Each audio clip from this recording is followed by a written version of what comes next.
Welcome back, everybody. It's Mark with ExoticCar PlayPlace, and today we're going to explain oil consumption.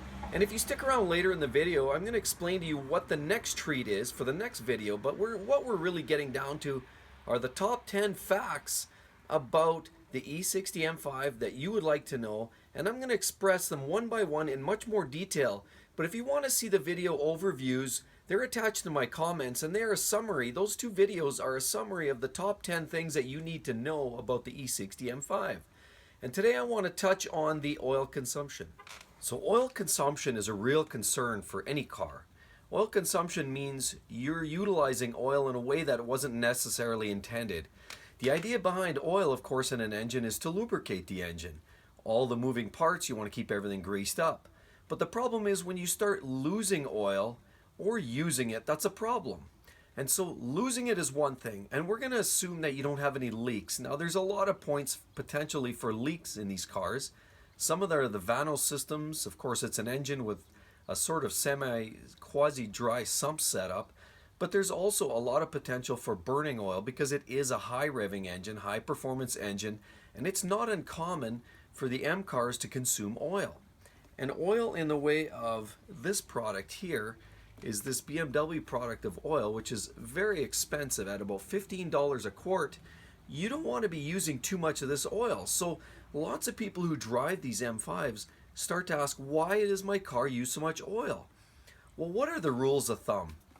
Well, there's a lot of different talks about what's considered normal oil consumption. I mean, if you talk to a guy who's driving a brand new Ford pickup truck, he's going to say he doesn't add any oil between oil changes.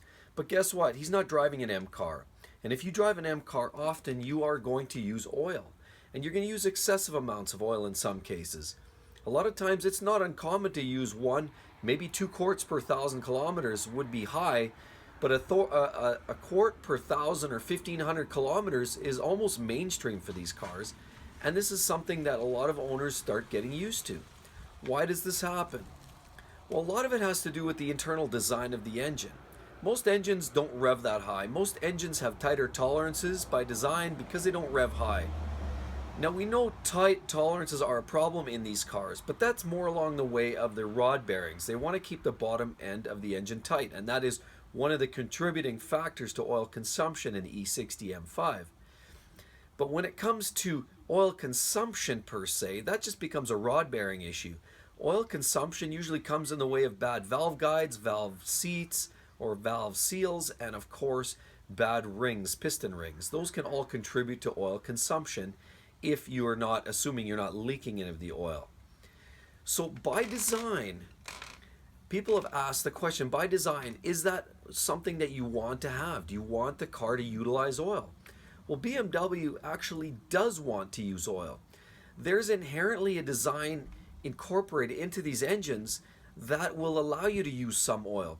Because it's such a high revving engine, what tends to happen is if you have a nickel liner and an aluminum engine and your rings are too tight in the engine, because of its high revving nature, when you start to rev the engine very high, what can actually happen is it starts to expand, the metallics start to expand, and of course the high revving nature tends to take more of a toll on the bores of the cylinders and will likely create premature wear on the cylinder bores as well as the piston rings if you have tight tolerances, and of course that material tends to expand in that way to lead to those problems.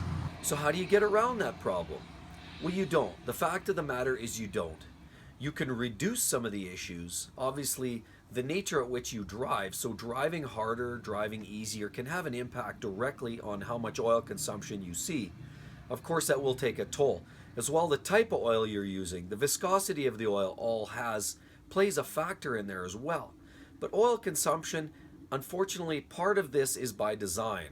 And because of its high revving nature and the expanding nature of the metals, being again aluminum block with the nickel liners, there is a tendency to tighten up as the engine heats up. So by design, there was a reasoning that they want the looser tolerances in the rings when the engine's cold, so we're not seeing excessive wear in the cylinder bores. So that is one thing by design. Now there's one thing that can help a little bit, and a big part of the way an engine is broken in is a major factor in how the engine survives and the future oil consumption that you may experience. So in breaking in the engine, and all you have to do is read the manual, often they give you some basic guidelines.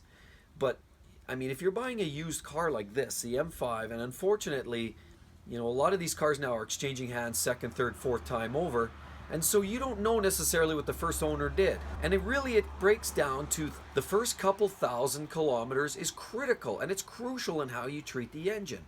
Number one, when you're breaking in the engine, you don't want to rev it beyond, say, 5,000 RPM. High revs with a fresh engine is sure grounds to have excessive wear and kind of set the engine. You're setting the tone for that engine effectively for the next 100 to 200,000 miles. So you want to break it in properly. And what breaking in properly means, you're not over revving it to 5,000 RPM. You're not under revving it, so you're not loading it up too hard with low revs and hard acceleration. You're also going to, what you want to do is rev the engine to different levels. You want to constantly move the engine speed up and down through its rev range, not exceeding the proper top rev, of course, but you want to move the revs up and down. You want to vary the engine speed. You don't want to cruise for long periods of time at a single speed. That can create a problem as well. So again, it's a lot of variable driving style without excessively, leaning on the engine too hard at the low revs or at the high revs. You just want to kind of break it in nice and easily. That will help and set the tone for the next 100,000 miles of its life. So that's extremely important. And unfortunately, a lot of owners did not do that out of the gates.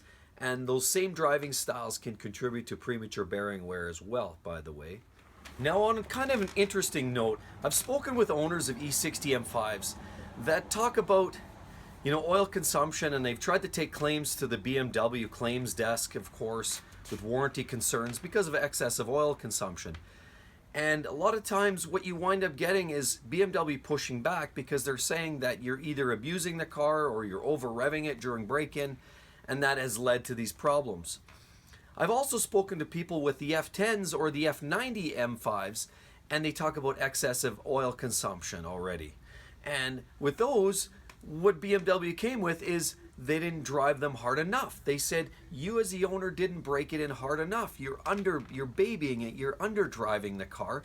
And so therefore the rings and the valve seats and everything didn't get a chance to set in properly.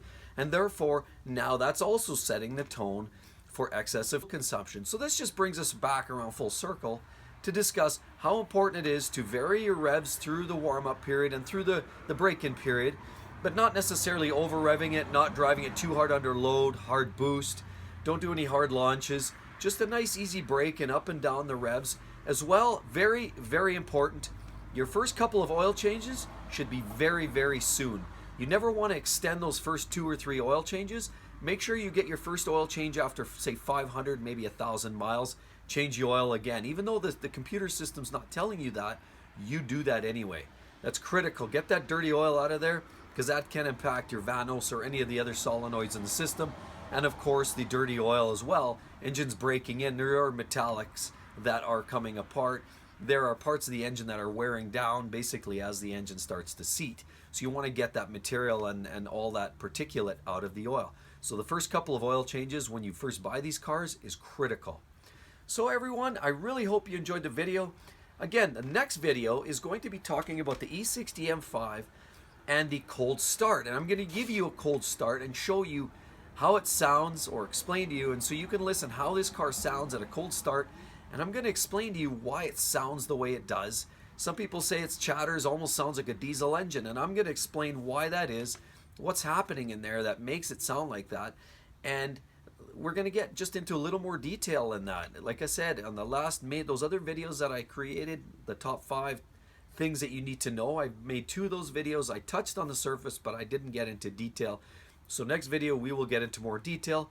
And again, thanks everybody for coming by. I really hope you liked this video. Make sure you give it a thumbs up, share it with your friends, comment below, of course, if you have any thoughts around what I just explained to you. And most importantly, if you're not already subscribed, make sure you do. All right, everybody, we'll talk to you real soon, and have a great day. Bye-bye.